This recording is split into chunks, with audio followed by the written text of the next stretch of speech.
భారత రూపాయి విలువ మరోసారి బలహీనపడటం దేశ ఆర్థిక వ్యవస్థనే కాదు, సామాన్య ప్రజల రోజువారీ జీవితం పైన ప్రభావం చూపే అంశంగా మారింది. డాలర్తో పోలిస్తే రూపాయి విలువ పడిపోతే అది కేవలం స్టాక్ మార్కెట్ లేదా పెద్ద వ్యాపారాలకే సంబంధించిన విషయం కాదు.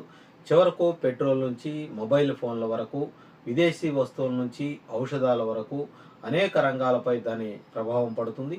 అందుకే ఇప్పుడు రూపాయి పతనం అనేది సాధారణ ప్రజలకు అర్థమయ్యే ఆర్థిక అంశంగా మారిపోయింది. రూపాయి బలహీనపడటానికి ప్రధాన కారణాలు అంతర్జాతీయ మార్కెట్ పరిస్థితులు, డాలర్ బలపడటం, ముడి చమురు ధరల పెరుగుదల, విదేశీ పెట్టుబడుల తగ్గుదల వంటి అంశాలు.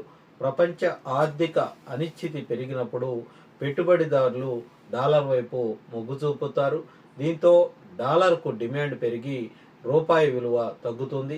ఇది సాధారణంగా దేశ దిగుమతుల ఖర్చును పెంచే దిశగా పనిచేస్తుంది.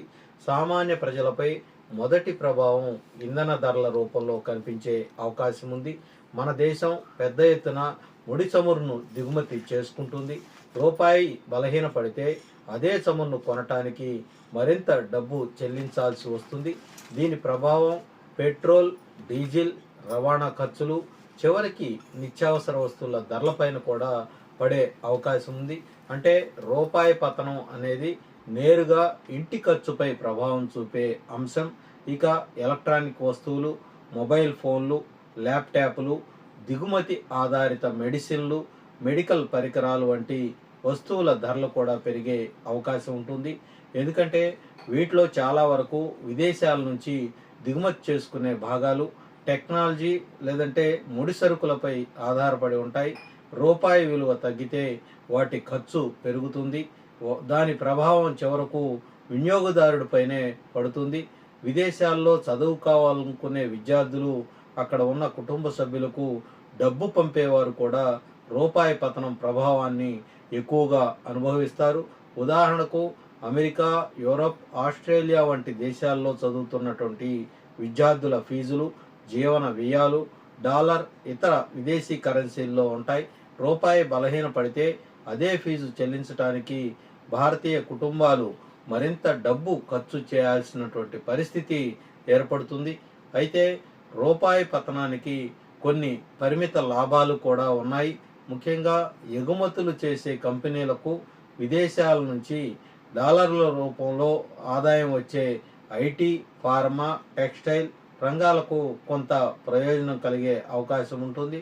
ఎందుకంటే డాలర్లో వచ్చిన ఆదాయం రూపాయల్లోకి మారినప్పుడు ఎక్కువ విలువ వస్తుంది. కానీ ఈ లాభం మొత్తం ఆర్థిక వ్యవస్థపై పడే భారాన్ని పూర్తిగా తగ్గించలేదని నిపుణులైతే చెప్తా ఉన్నారు.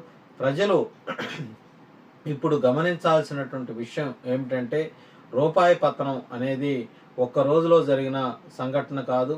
ఇది అంతర్జాతీయ ఆర్థిక పరిస్థితులు, దేశీయ మార్కెట్, ద్రవ్యోల్బణం, వడ్డీ రేట్లు, పెట్టుబడుల ప్రవాహం వంటి అనేక అంశాల కలయిక. అందుకే ఇది తాత్కాలిక హెచ్చుతగ్గుల లేదంటే దీర్ఘకాలిక ప్రభావమా అన్నది కూడా ఆర్థిక పరిస్థితులపైనే ఆధారపడి ఉంటుందని నిపుణులైతే చెప్తా ఉన్నారు. మొత్తానికి మనం చూసుకున్నట్లయితే రూపాయి పతనం అనేది కేవలం ఆర్థిక నిపుణుల చర్చకు మాత్రమే పరిమితమయ్యే విషయం కాదు. ఇది నేరుగా ప్రజల జీవన వ్యయాలపై, వినియోగపు అలవాట్లపై, కుటుంబ బడ్జెట్పై ప్రభావం చూపే అంశం.